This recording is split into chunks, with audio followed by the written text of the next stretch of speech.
panic.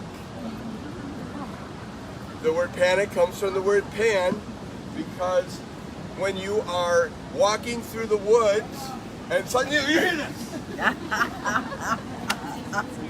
effect. Did you leave your affect in the bus? She worked with youth. Youth director. Yeah, I should have known better than to go to a youth director. So, if you're working through the woods and you don't want to have Pan, doing that stuff, what you end up doing is having a worship center. So we have a platform up there, and we have openings cut in the stone, statues of Pan, and the worship of Pan conducted here as well. Yeah? So that is the storyline here in the first century, with one other exception that I'll add.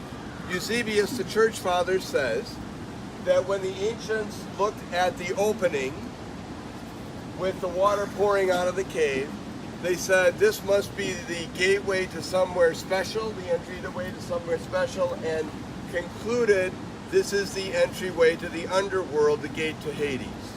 And Cerberus, the two-headed dog, would have, when your spirit moved through that opening, it would meet the two-headed dog and go into Hades. That's how people thought about the place in the first century, right? So now, if you cumulatively add up what we've seen at the base of Mount Hermon, over there we've got the sanctuary at Dan, which doesn't get the question right, who is God? Here we have the sanctuary in the New Testament era that doesn't get the question right, who is God? We might think that this is not a place Jesus would think of coming. And yet in Matthew chapter 16, he comes out to this area in order to have a conversation, about who he is. And I hope you hear the adjunct to my theme for the Mount Hermon stories, and that is the question, who is God?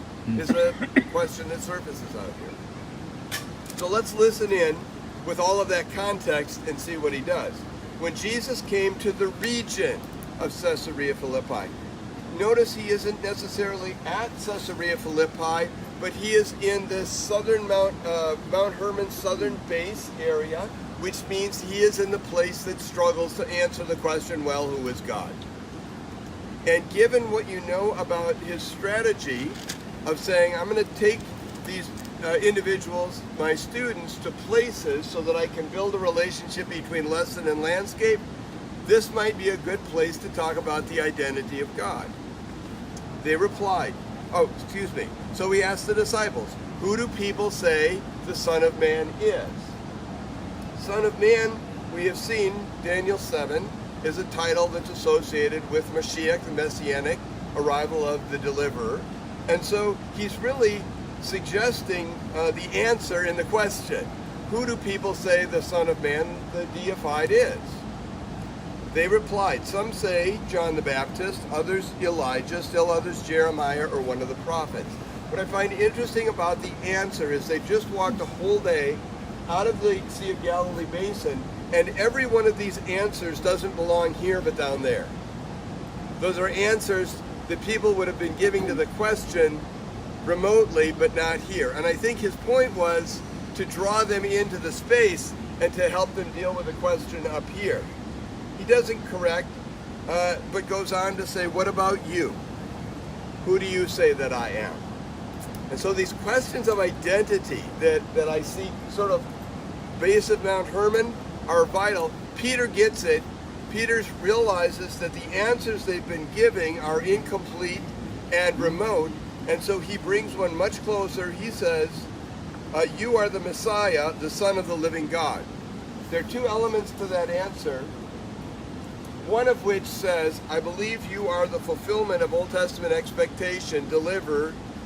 And secondly, the Son of the living God is a direct shot at the temple, because the emperor in Rome was identified as the Son of the Divine.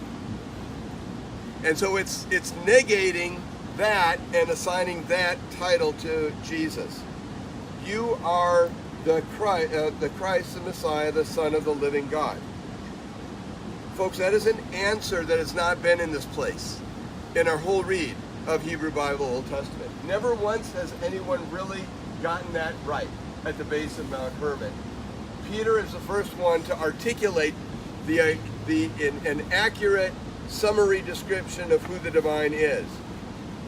Jesus replied, "Blessed are you, Simon, son of Jonah, for this was not revealed to you by flesh and blood, but by my Father in heaven. And I tell you, you are Peter." His name was Simon. Petros in Greek means cliff face. Rock is often how it's translated, but it can mean cliff face. And so it's as if Jesus turns to the imagery here and says, you are like this. You are a rock, the sort of thing you would build on. And on this rock, I will build my church. And then the gates of Hades will not overcome it. So it's as if he picks the image off the landscape and says, what you've just said, the correct identification of the one true God, is so foundational to the church that it's the Petros, the rock on which it's going to rise or fall. If the church doesn't get that first element of the identity of God right, it misses everything, right? And it's in contrast to what had been happening at Dan. It's in contrast to what's happening here at Caesarea Philippi. If you don't get it right, pack it up, shut it down, because nothing else will work. Foundational piece.